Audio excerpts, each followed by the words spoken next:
Student अपने future के लिए इतना प्रोटेस्ट कर रहा है, इतना लड़ रहा है, इतना कुछ हो गया, आखिर वो क्या कर रहे हैं कि वो सुन नहीं पा रहे हम लोग की बात। चलिए आपको एक कहानी सुनाते हैं। आज 1997 की बात है। ओडिशा में एक पर्चा लीक हुआ।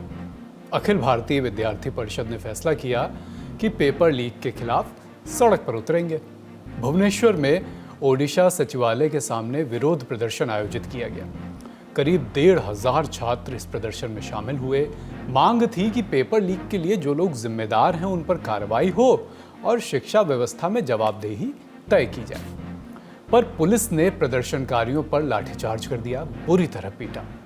इस प्रदर्शन के प्रणेता थे तब एबीवीपी के राष्ट्रीय सचिव रहे धर्मेंद्र प्रधान।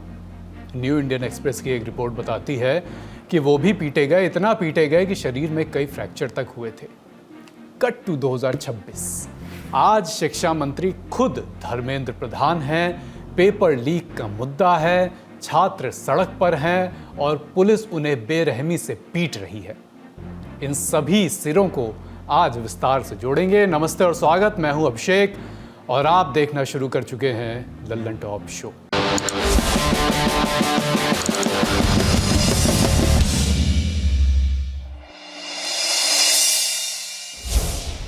सत्रह जुलाई को जंतर मंतर का स्टेज कुछ ऐसा दिखाई दे रहा था। सोनम वांगचुक स्टेज पर पीछे लेटे थे, पर आंदोलन के अगुवा वही नजर आ रहे थे। अभिजीत दिपके, सौरव दास, आशुतोष रांका और सीजेपी से जुड़े तमाम लोग स्टेज पर आगे थे, आंदोलन को मैनेज कर रहे थे। पर तब आगे और पीछे की लड़ाई नहीं थी, सब साथ नजर आ रहे थे। एक ही बात मंच से बोली जा रही थी। माइक चाहे सोनम वांगचुक के हाथ में हो या अभिजीत दिपके के हाथ में, आवाज एक जैसी ही सुनाई दे रही थी। आज 22 जुलाई है, आंदोलन अब भी चल रहा है। जंतर मंतर पर मंच अब सजा है, पर अब आवाज़ें बटने सी लगी हैं, बयान अलग से होने लगे हैं। एक आवाज़ जंतर मंतर से आ रही है जहां अभिजीत दिपके और सीजेपी वाले धरना दे रहे हैं। दूसरी गुरुग्राम के मेदांता अस्पताल से, जहां वांगचुक भर्ती हैं और इस शो के रिकॉर्ड होने तक अनशन पर भी हैं। कल देर शाम केंद्रीय मंत्री जेपी नड्डा और जितेंद्र सिंह सोनम वांगचुक से मिलने मेदांता पहुंचे थे। क्या बात हुई आधिकारिक तौर पर तो बाहर नहीं आई थी, लेकिन आज वांगचुक की एक चिट्ठी ज़रूर आई। शाम के 5 बजने को थे। जो कल मिलने गए थे उन्हीं मंत्रियों को संबोधित करते हुए सोनम वांगचुक ने सरकार को लिखा, हमारी बातचीत के दौरान आपने भरोसा दिलाया था कि सरकार इन बातों पर सकारात्मक रूप से विचार करेगी। पहली, परीक्षा का पेपर लीक होने के बाद जिन छात्रों ने आत्महत्या की उनके परिवारों को उचित मुआवजा दिया जाएगा। दूसरी, जवाबदेही तय करने के लिए संसद में चर्चा होगी, इसमें शिक्षा मंत्री के इस्तीफे पर भी विचार किया जाएगा। इसके बाद उन्होंने लिखा, मैं सरकार से स्पष्ट और बिना किसी शर्त के ये भरोसा चाहता हूं कि इस आंदोलन में शामिल किसी भी युवा प्रदर्शनकारी के खिलाफ सजा देने या बदले की भावना से कोई कानूनी कार्रवाई नहीं की जाएगी। अगर सरकार ऐसा भरोसा देती है तो मैं यह विश्वास करते हुए अपना अनशन समाप्त कर दूंगा। मैं सरकार से विनती करता हूं कि वो और ऐसे ताकत बल का प्रयोग न करें बच्चों पर, और दूसरी बात, उन पर आरोप और एफआईआर जिससे कि उन्हें सताया जा सके जेल या पुलिस द्वारा, ये न करने की मुझे आश्वासन चाहिए। और वो आश्वासन अगर जल्द मिल जाए तो मैं आप सबके और जो नेतागण यहाँ पर आए उनकी बातों का इज्जत करते हुए अनशन आज ही तोड़ूंगा। जो सोनम वांगचुक कहते थे कि मुझसे अनशन खत्म करने के लिए मत कहो, धर्मेंद्र प्रधान को इस्तीफा देने के लिए कहो, वो कह रहे हैं कि अगर शिक्षा मंत्री के इस्तीफे पर भी विचार किया जाएगा तो अनशन तोड़ दूंगा।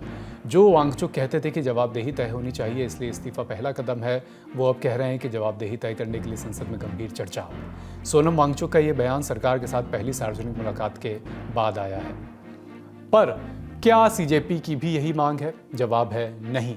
सीजेपी और अभिजीत दिपके ने साफ शब्दों में कह दिया है कि वो शिक्षा मंत्री धर्मेंद्र प्रधान के इस्तीफे से नीचे उन्हें कुछ भी मंजूर नहीं है। दिपके ने एक वीडियो बयान जारी करा और कहा कि सोनम वांगचुक अगर अपना अनशन तोड़ भी देंगे तो भी मैं जंतर मंतर पर प्रदर्शन रोकने वाला नहीं हूँ। आज सोनम सर की हंगर स्ट्राइक का 25वां दिन है। 25 दिन विदाउट फूड, तो उनकी जिंदगी को बहुत बड़ा खतरा है। मैं नहीं चाहता सोनम सर को कुछ हो जाए, इसलिए मैं सोनम सर से रिक्वेस्ट करता हूँ वो अपना हंगर स्ट्राइक तोड़ दे और हम इस प्रोटेस्ट को जारी रखेंगे। मेरा ये एश्योरेंस है कि सोनम सर अपना हंगर स्ट्राइक अगर तोड़ भी देंगे उसके बाद भी हम अपना प्रोटेस्ट जारी रखेंगे और तब तक हम पीछे नहीं हटेंगे जब तक धर्मेंद्र प्रधान का इस्तीफा नहीं होता। और इसी के साथ मैं कहना चाहता हूँ कि हमारा जो प्रोटेस्ट है वो इसी तरह पीसफुली आगे बढ़ेगा। इसे विरोधाभास कहें, कम्युनिकेशन गैप कहें या बदली हुई रणनीति, लेकिन इसकी झलकियां संसद मार्च से एक रात पहले ही दिखने लगी थी, जब सोनम वांगचुक की पत्नी ने जंतर मंतर से ऐलान कर दिया था। गीतांजलि ने सोनम वांगचुक का संदेश देते हुए कहा था कि राजनेता उनसे मिलने आएंगे और संसद में शिक्षा व्यवस्था का मुद्दा उठाने का आश्वासन देंगे तो वो अपना अनशन तोड़ेंगे। क्या गीतांजलि ने यह बयान दीपके और सीजेपी से बात करने के बाद दिया था? ये सवाल इसलिए क्योंकि गीतांजलि के इस बयान के बाद जंतर मंतर के मंच पर असहजता नजर आने लगी थी। हालांकि अगले दिन गीतांजलि मार्च में शामिल हुई और सोनम वांगचुक ने भी संसद मार्च में जाने की इजाजत मांगी, पर आज ये विरोधाभास एक बार फिर खुलकर सामने आ गया। क्यों ऐसी स्थिति पैदा हो रही है? क्या वांगचुक और अभिजीत दीपके या सीजेपी के दूसरे नेताओं के बीच बातचीत नहीं हो रही है? क्या कम्युनिकेशन गैप है? क्या अब दोनों सेम ट्रैक पर नहीं है? कम्युनिकेशन गैप, बिल्कुल यही सबसे बड़ा कारण है जिसकी वजह से जो आज अलग अलग तरह की हेडलाइंस बनी है वो बन पाई। क्या कम्युनिकेशन गैप है? सोनम वांगचुक से सरकार ने अपने कम्युनिकेशन चैनल्स खोल दिए। मेदांता गुरुग्राम के अस्पताल में वो एडमिट है और कई राउंड ऑफ डेलिब्रेशंस आज हुआ है, जिसकी वजह से एक विपक्ष के बहुत बड़े नेता की संभावना बन रही थी कि वो जंतर मंतर जाते, सीजेपी के प्रोटेस्ट में शामिल होते। उस पूरे प्रोग्राम को होल्ड पे डाल दिया गया क्योंकि विपक्ष को ये बात समझ में आई कि सरकार और सोनम वांगचुक के बीच में एक अंडरस्टैंडिंग बन गई है। वो अंडरस्टैंडिंग क्या है कि आप sac education minister Dharmendra Pradhan वाले शब्द से हटकर कंसिडर में चले जाइए, यानी कि जो डिमांड थी, एडमेंट डिमांड थी, उसको कंसिडरेशन में कन्वर्ट करना और फिर सरकार खुद से उस पर निर्णय ले। तो इस तरह से सरकार की फेस सेविंग होती है और आपकी भी बात जो मांग थी वो पूरी हो जाती है।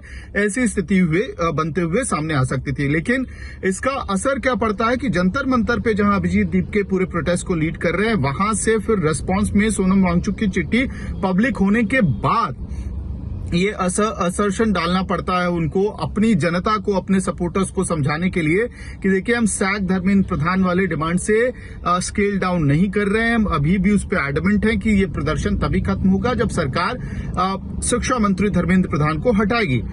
कल केंद्रीय मंत्रियों से मिलने के बाद वांगचुक की टोन तो बदली नजर आ ही रही है। आज विपक्ष के सांसदों का एक दल भी उनसे मिलने पहुंचा, पर उन्हें मेदांता अस्पताल के बाहर ही रोक दिया गया।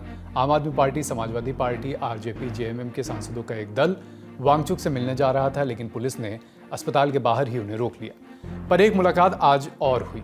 सरकार ने कल ही ये संदेश दिया था कि सीजेपी के साथ बातचीत के दरवाजे खुले हैं। 20 मार्च को जब दिल्ली में बवाल मचा हुआ था, तब पहली बार सरकार ने सीजेपी को बात करने के लिए बुलाया। इन सारी बातों के बीच देश से कुछ ऐसी तस्वीरें आ रही हैं जो सरकार को बिल्कुल अच्छी नहीं लगेंगी। जिस आंदोलन को दिल्ली में दबाने की कोशिश हुई, उसकी आवाज़ अब देश के दूसरे शहरों में भी सुनाई दे रही है। मुंबई, चेन्नई, पटना, उत्तरकाशी, तमाम शहरों में सीजेपी के समर्थन और दिल्ली पुलिस के लाठीचार्ज के खिलाफ प्रदर्शन हो रहे हैं। जो आप देख रहे हैं वो तस्वीरें दिल्ली की नहीं हैं, ये बिहार का पटना है। आइसा के बैनर तले एक तरफ छात्र हैं, सामने पुलिस, हाथों में लाठियां, आंसू गैस चली, वाटर कैनन चले, सब कुछ हुआ।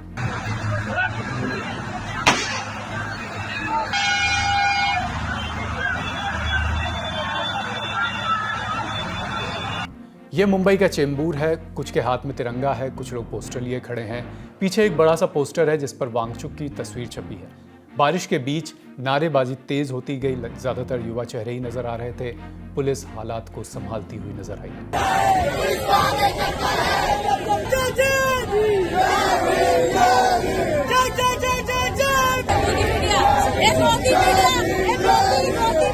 अब चेन्नई चलिए, यहाँ भी छात्र सड़क पर उतरे, नारेबाजी, पुलिस से टकराव, प्रदर्शनकारियों को उठाकर बसों में ठूसा गया। छात्रों के हाथ में सीपीआईएम के छात्र संगठन एसएफआई का झंडा आप देख सकते हैं।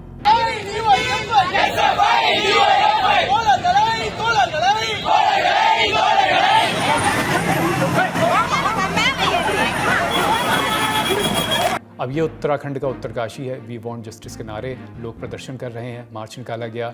दिल्ली में लाठीचार्ज और हिंसा के विरोध में लोगों ने पोस्टर हाथ में लिए थे। इस पर लिखा था, शांतिपूर्ण प्रदर्शन हमारा अधिकार है।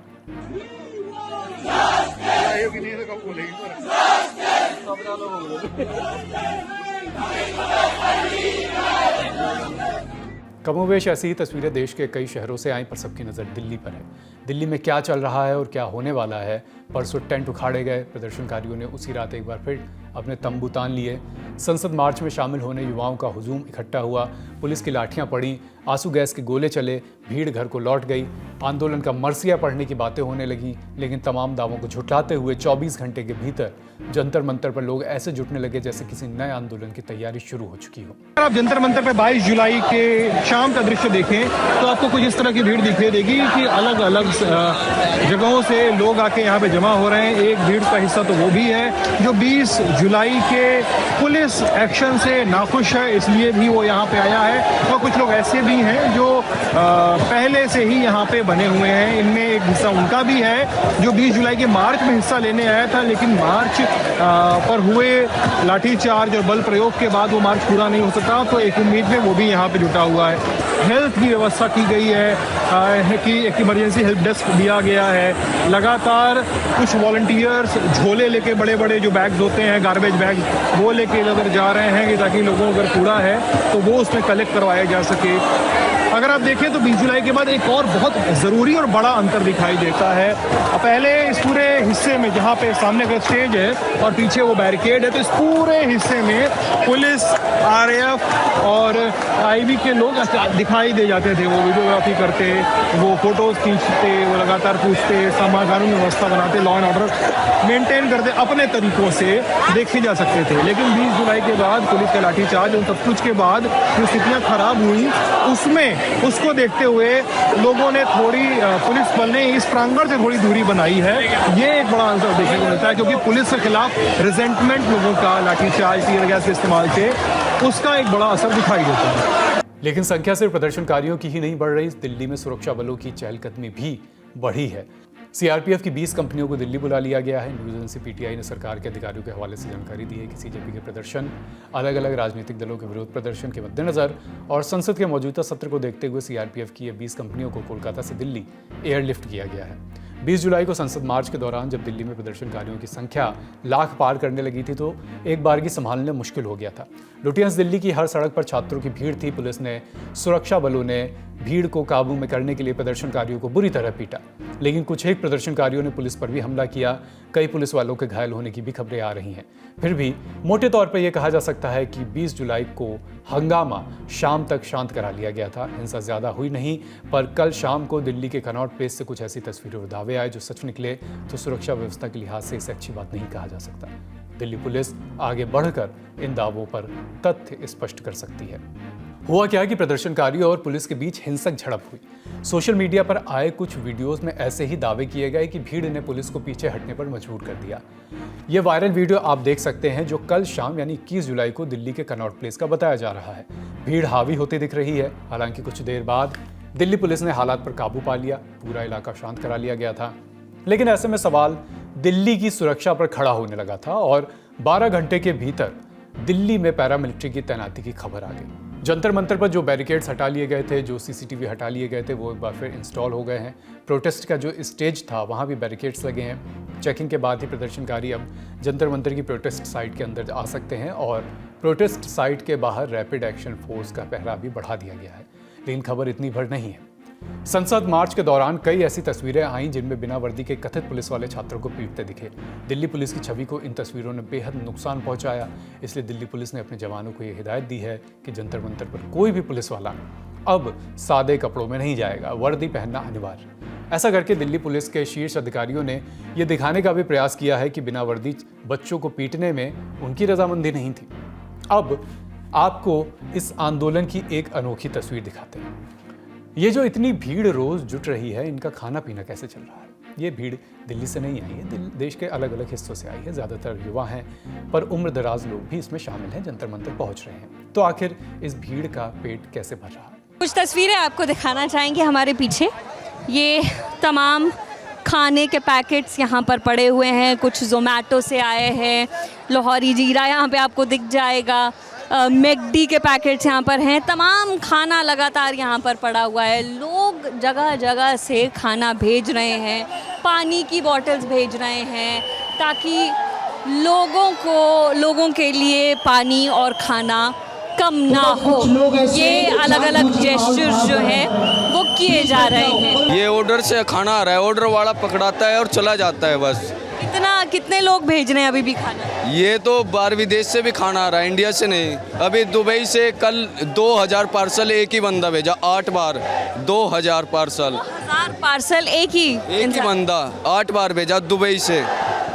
अभी कितना खाना है और अभी कहाँ से आया ये खाना? ये कम से कम 2000 प्लेट अभी आया खाना, ये पता नहीं कहाँ से आया, पर लिखा है कि कहाँ से? इंडिया का ही बंदा था ये तो।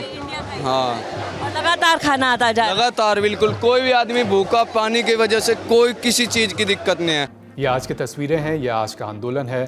1 महीने से ज़्यादा का समय बीत चुका है, 3 अलग अलग अनशन हो चुके हैं। सोनम वांगचुक अब भी अनशन पर हैं। 20 जुलाई को संसद मार्च हो चुका है। जंतर मंतर पर प्रोटेस्ट उजड़ने के बाद एक बार फिर बस गया है। पर अब आगे क्या? सीजेपी की आगे की रणनीति क्या है? सीजेपी के आगे का प्लान क्या है? क्या फिर से संसद की ओर मार्च करेंगे? क्या प्लान है? यही बैठने का धर्मेंद्र प्रधान का इस्तीफा है, उसके लिए जो करना होगा वो करेंगे। अभी संसद मार्च का कोई प्लान है क्या? संसद की ओर मार्च? संसद मार्च क्यों कर रहे थे? धर्मेंद्र प्रधान को हटाने के लिए संसद मार्च क्यों कर रहे थे? क्योंकि सरकार हमारे पास बात करने नहीं आ रही, तो हम सरकार के पास जाए थे बात करने। अब आए ना भागे भागे बात करने। सीजेपी के भविष्य पर सवाल आगे भी पूछे जाएंगे। पहले वर्तमान की खबर देखिए। संसद मार्च के दौरान लाठीचार्ज का मामला देश की सर्वोच्च अदालत पहुंचा। लाठीचार्ज के खिलाफ जल्द से जल्द सुनवाई के लिए याचिका लगाई गई, लेकिन सीजेआई सूर्यकांत ने तुरंत सुनवाई से मना कर दिया। याचिका लगाने वाले वकीलों की तरफ से कहा गया है कि पुलिस बर्बरता के वीडियो सबूत हैं, लेकिन सीजेआई ने कहा प्लीज़ हमारा समय बर्बाद मत कीजिए, अपना भी समय बंद करवाइए, आपका समय हमारे समय से ज़्यादा कीमती है, ऐसा सीजेआई ने कहा। बार एंड बेंच की रिपोर्ट बताती है कि जब कोर्ट ने अगले मामले की सुनवाई शुरू की तो वकील ने जोर देकर कहा कि उनके पास वीडियो है जिसमें विरोध कर रहे छात्रों के खिलाफ पुलिस ज्यादती कर रही है, जिस पर सीजेआई बोले हमें वीडियो देखने में कोई दिलचस्पी नहीं है, हमारे पास देखने का समय नहीं है। सुप्रीम कोर्ट में सुनवाई मुकम्मल नहीं हुई, लेकिन पुलिसिया कार्रवाई के खिलाफ याचिका दिल्ली हाई कोर्ट में भी लगाई गई। वहां आज सुनवाई हुई। आरोप है कि संसद मार्च के दौरान पुलिस ने सीजेपी के प्रदर्शनकारियों पर जरूरत से ज्यादा बल प्रयोग किया था। याचिकाकर्ताओं ने संविधान का हवाला देते हुए कहा कि लोगों को शांतिपूर्वक इकट्ठा होने और विरोध दर्ज कराने का अधिकार है। साथ ही यह भी कहा कि किसी भी प्रदर्शनकारी की जान और शरीर की सुरक्षा करना राज्य की जिम्मेदारी है। याचिकाकर्ताओं की ओर से कहा गया कि 19 जुलाई तक जंतर मंतर पर प्रदर्शन पूरी तरह शांतिपूर्ण था। उनका दावा है कि 20 जुलाई को पुलिस कार्रवाई के बाद हालात बिगड़े। कोर्ट में यह भी कहा गया कि कई वीडियोस में ज़रूरत से ज़्यादा बल प्रयोग और प्रदर्शनकारियों की पिटाई होती दिखाई दे रही है। केंद्र सरकार की ओर से एडिशनल सॉलिसिटर जनरल यानी एएसजी एसवी राजू ने कहा कि प्रदर्शन शांतिपूर्ण नहीं था, कुछ लोगों ने हिंसा की और पुलिसकर्मियों पर हमला। उन्होंने कहा कि पुलिस की गाड़ियों को नुकसान पहुंचाने और पुलिसकर्मियों के घायल होने के भी वीडियो सबूत मौजूद हैं। एएसजी ने यह भी कहा कि सोनम वांगचुक या उनकी पत्नी ने कोई शिकायत दर्ज नहीं कराई है। उनके मुताबिक जनहित याचिकाएं केवल पब्लिसिटी के लिए दायर की गई हैं। इस पर याचिकाकर्ताओं ने कहा कि अगर ये कोई अकेली घटना होती तो एफआईआर दर्ज कराने की सलाह सही हो सकती थी, लेकिन यहाँ बड़ी संख्या में लोगों के साथ कथित तौर पर बल प्रयोग हुआ है, इसलिए अदालत का हस्तक्षेप जरूरी है।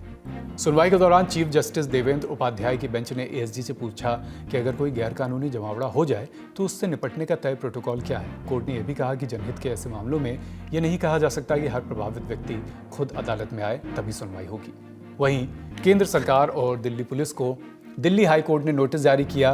4 हफ्ते के भीतर जवाब दाखिल करने को कहा गया है। साथ ही विरोध प्रदर्शनों से जुड़े सभी रिकॉर्ड, सीसीटीवी फुटेज और वीडियो रिकॉर्डिंग को तय एसओपी के तहत सुरक्षित रखने का आदेश दिया गया है। अगली सुनवाई 11 जुलाई को होगी। अब बात सरकार और विपक्ष की रस्साकशी की। कल सड़क पर संघर्ष था, प्रधानमंत्री आवास के बाहर धरना था। आज संसद में सवाल थे और नेता प्रतिपक्ष राहुल गांधी के प्रेस कॉन्फ्रेंस में तीखे हमले थे। राहुल गांधी ने सरकार पर छात्रों को निराश करने के आरोप लगाए। बोले कि पिछले 10 साल में देश में पेपर लीक की 152 घटनाएं हुई, लेकिन अब तक एक भी मामले में किसी को सजा नहीं मिली। पहला दरवाजा मैन्युफैक्चरिंग, चाइना का माल कोने कोने में बिकता है। हिंदुस्तान की मैन्युफैक्चरिंग बैकबोन खत्म है, स्मॉल एंड मीडियम इंडस्ट्रीज खत्म है। पहला दरवाजा बंद। दूसरा दरवाजा एंटरप्रेन्योरशिप का। बैंक का सारा पैसा 2-3 बिजनेसेस के हाथ में जाता है। आप में से कोई एंटरप्रेन्योर बनना चाहता है? दरवाजा बंद। टीवी पे एड्स आएंगे, एंटरप्रेन्योर बनो। एंटरप्रेन्योर बनने के लिए लोन की जरूरत होती है, पैसे की जरूरत होती है, वो नहीं मिलेगा। दूसरा दरवाजा बंद। तीसरा दरवाजा कॉर्पोरेट जॉब, आईटी जॉब, जो हिंदुस्तान की सक्सेस रही है उसको एआई ने खत्म कर दिया है, खत्म कर रहा है। पब्लिक सेक्टर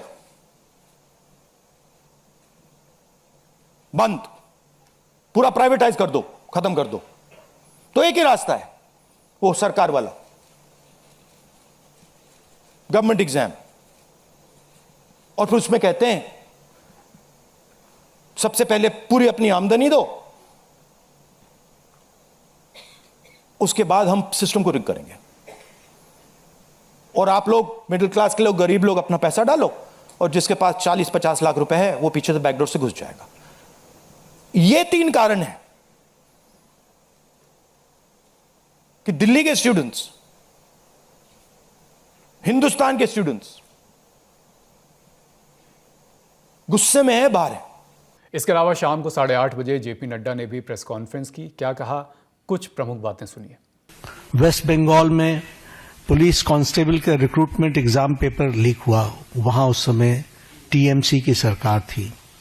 पंजाब में Punjab subordinates service selection board, इसमें ग्रुप बी के एग्जामिनेशन में इसमें भी पेपर लीक हुआ और मैल प्रैक्टिसेस भी हुए हैं।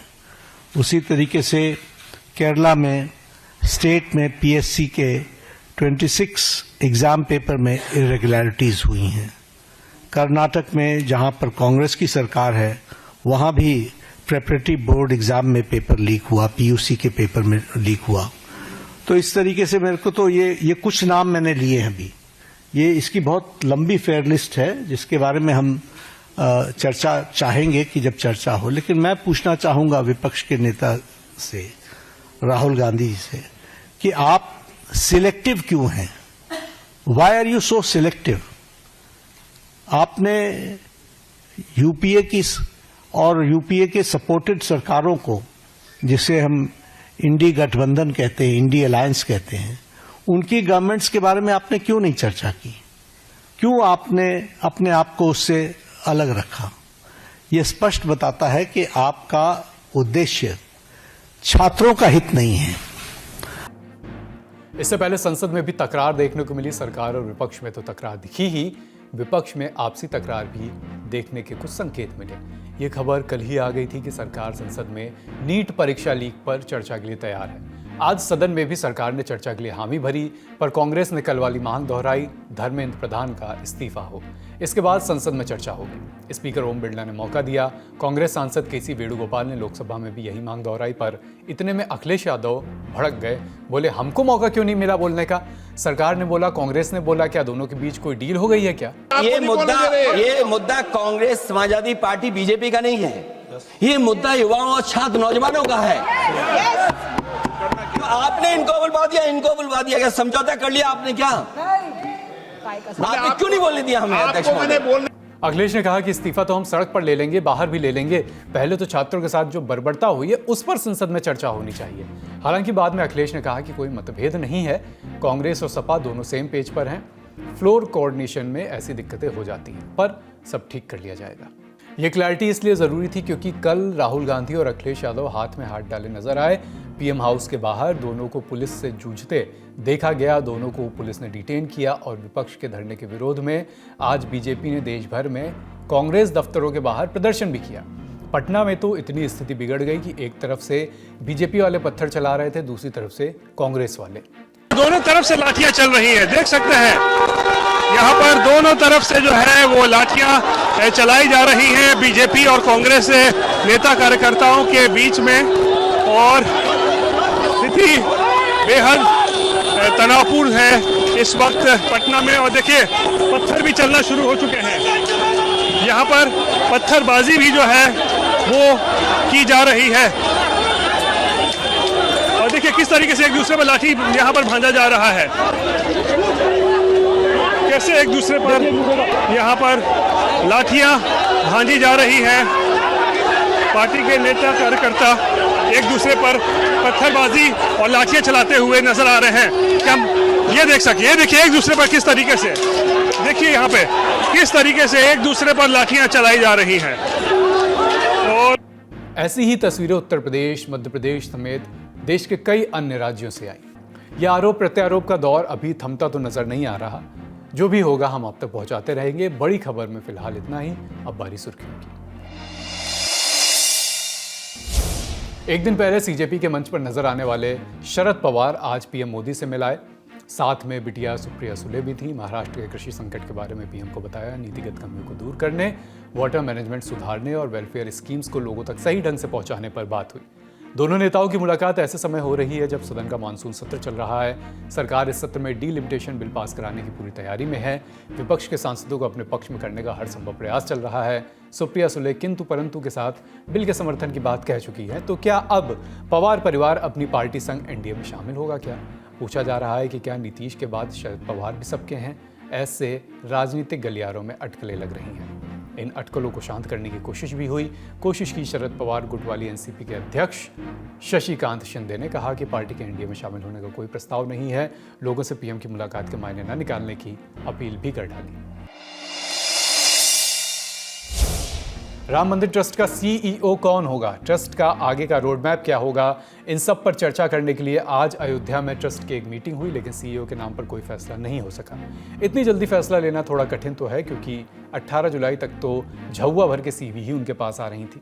बताने वाले बता रहे हैं कि 1-2 नहीं 5500 के करीब सीवी आई हैं। 4 दिन में शॉर्टलिस्ट करना बड़ा मुश्किल है।